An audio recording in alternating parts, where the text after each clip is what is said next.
يضل به كثيرا ويهدي به كثيرا وما يضل به إلا الفاسقين الذين ينقضون عهد الله من بعد ميثاقه ويقطعون ما أمر الله به أن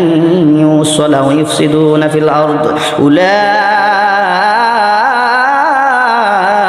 هم الخاسرون كيف تكفرون بالله وكنتم أمواتا فأحياكم ثم يميتكم